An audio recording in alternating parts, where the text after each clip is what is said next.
أشهد أن لا إله إلا الله نحمده ونصلي على رسوله الكريم أما بعد فأعوذ بالله من الشيطان الرجيم بسم الله الرحمن الرحيم وإذ أخذ الله ميثاق النبيين لما آتيتكم من كتاب وحكمة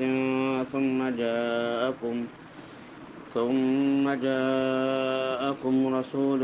مصدق لما معكم لتؤمنن به ولتنصرنه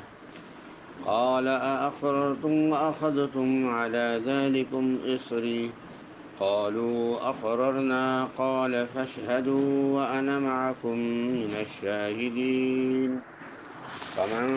تولى بعد ذلك فأولئك هم الفاسقون وإذا أخذ اللہ، اور جب اللہ تعالیٰ نے نبیوں سے عہد لیا کہ میں جو کچھ بھی تم کو کتاب اور حکمت عطا کروں، پھر آ جائے تمہارے پاس ایسا رسول جو تصدیق کرنے والا ہو ان چیزوں کی، ان کتابوں کی جو تمہارے پاس ہے، تو تم ضرور اس رسول پر ایمان لاؤ گے اور ضرور بضرور اس کی مدد کرو گے۔ قال اقررتم، فرمایا اللہ تعالیٰ نے، کیا تم نے اقرار کر لیا اور تم نے اس پر میرا مضبوط عہد قبول کر لیا؟ قالوا اقررنا، تو تمام پیغمبروں نے فرمایا ہاں ہم نے اقرار کر لیا ہے۔ فرمایا سو جو تم گواہ رہو اور میں بھی تمہارے ساتھ گواہ ہوں میں سے ہوں۔ فمن تولی بعد ذلک، پس جو شخص بھی اس کے بعد روگردانی اختیار کرے گا، اولئک هم الفاسقون، بس وہ بہت بڑا فاسق ہے اور نافرمان ہے۔ عزیزان محترم، انبیاء اکرام علیہم السلام سے اللہ تعالیٰ کا عہد لینا، ان دو آیتوں میں اس عہد کا ذکر ہے جو اللہ تعالیٰ نے حضرت انبیاء اکرام علیہم السلام سے لیا، اور خلاصہ اس کا یہ ہے کہ اللہ تعالیٰ نے ہر نبی سے یہ عہد لیا، یہ وعدہ لیا کہ تمہاری موجودگی میں جو دوسرا کوئی نبی آئے گا اس پر ایمان لانا اور اپنی امت کو بھی اس پر ایمان لانے کی دعوت دینا، اس کی تبلیغ کرنا اور نبی کی مدد کرنا۔ اگر تمہاری موجودگی میں کوئی نبی نہ آئے تو اپنی امت کو تاکید کر دینا کہ اس نبی پر ایمان لانا جو میرے بعد آئے اور اس کی تصدیق اور اس کی مدد کرنا۔ اس سلسلے میں حضرت موسیٰ علیہ السلام سے اللہ تعالیٰ نے یہ عہد لیا کہ اے موسیٰ، آپ کے بعد عیسیٰ علیہ السلام آئیں گے، ان پر ایمان لانا۔ عیسیٰ علیہ السلام سے اللہ تعالیٰ نے عہد لیا کہ اے عیسیٰ، آپ کے بعد محمد الرسول اللہ صلی اللہ علیہ وسلم آئیں گے، ان پر ایمان لانا اور ان کی مدد کرنا۔ یہ اس صورت میں ہے کہ جب رسول صلی اللہ علیہ وسلم کو اللہ رب العزت نے مبعوث فرمایا، تو چونکہ عیسیٰ علیہ السلام اور حضرت محمد کریم صلی اللہ علیہ وسلم کے درمیان جو زمانہ ہے 570 سال سے زائد کا ہے، لہذا عیسیٰ علیہ السلام کے زمانے میں تو محمد صلی اللہ علیہ وسلم تشریف نہیں لائے تھے، اس لیے عیسیٰ علیہ السلام سے یہ عہد لیا کہ تمہارے بعد جو رسول آئے گا اس کا نام احمد ہوگا، اور عیسیٰ علیہ السلام نے اپنے قوم سے کہا کہ انی رسول اللہ الیکم مصدقا لما بین یدی من التوراۃ ومبشرا برسول یأتی من بعد اسمہ احمد۔ اپنے قوم سے کہا کہ میرے بعد جو پیغمبر آئیں گے وہ احمد صلی اللہ علیہ وسلم، محمد صلی اللہ علیہ وسلم ہوں گے، تم ان پر ایمان لانا۔ اس آیت کے اندر اللہ رب العزت نے جو عہد لیا تمام انبیاء علیہم السلام سے، ایک تو یہ کہ ہر نبی نے اپنے بعد آنے والے نبی کے لیے نبی کے بارے میں اللہ نے اس سے وعدہ لیا، تاکید کی کہ اس کی تم مدد کرنا، اس پر ایمان لانا۔ تو نبیوں کے سلسلوں میں کوئی چھوٹا نبی داخل نہیں ہو سکتا، اس سے جو ہے مسلمہ کذاب اور اس کے علاوہ جتنے بھی فتنے اٹھنے اور جن نے پیغمبروں کا دعویٰ کیا پیغمبری کا، ان میں سے ایک ہمارے زمانے کا غلام محمد قادیانی تھا جس نے نبوت کا دعویٰ کیا۔ چونکہ ان جھوٹوں کا کوئی تذکرہ نہیں تھا، چونکہ آپ انبیاء علیہ السلام کے آخری سلسلے کے پیغمبر جو ہیں وہ حضرت محمد عربی صلی اللہ علیہ وسلم ہیں، اور آپ صلی اللہ علیہ وسلم نے اپنے بعد آنے والے کسی نبی کے بارے میں کوئی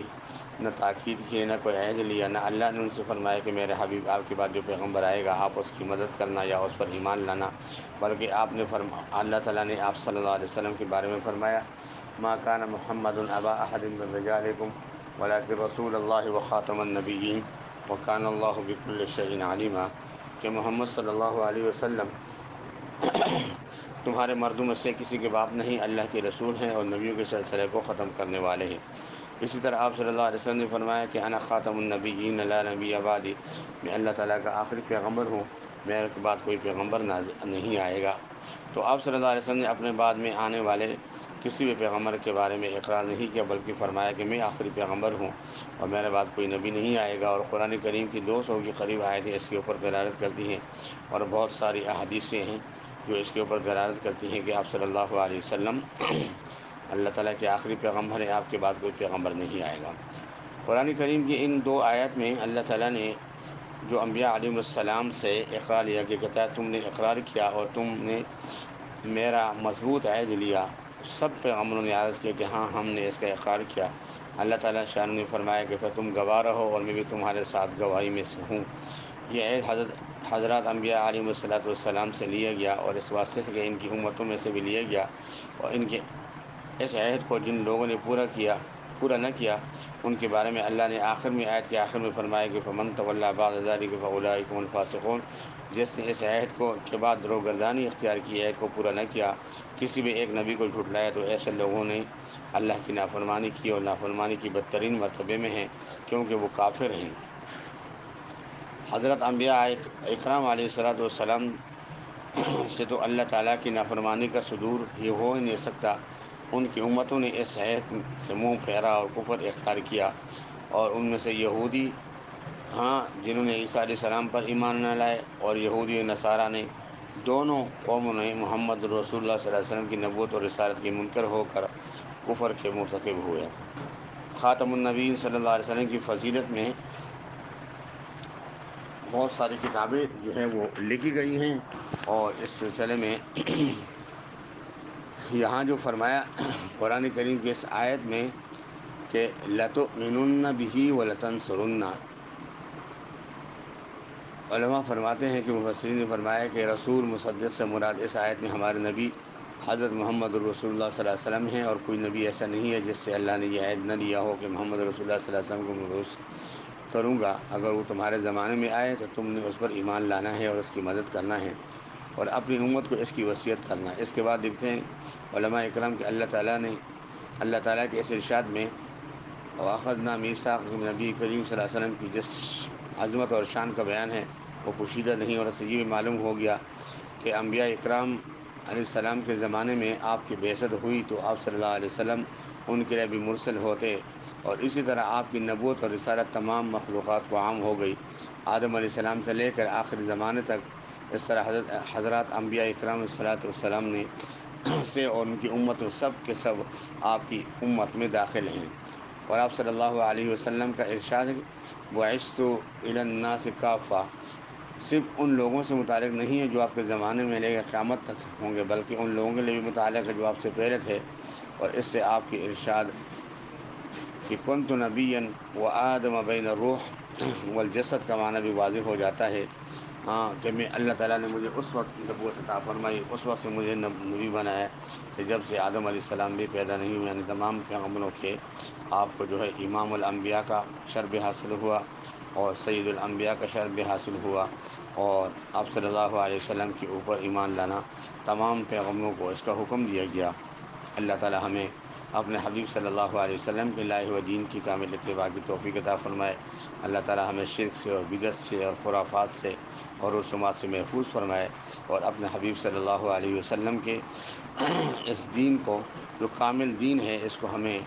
اپنے اندر بھی لانے کی توفیق عطا فرمائے، اور پوری دنیا کے انسانوں کے اندر اس کی تبلیغ کرنے کی بھی توفیق عطا فرمائے۔ وآخر دعوانا الحمد للہ رب العالمین۔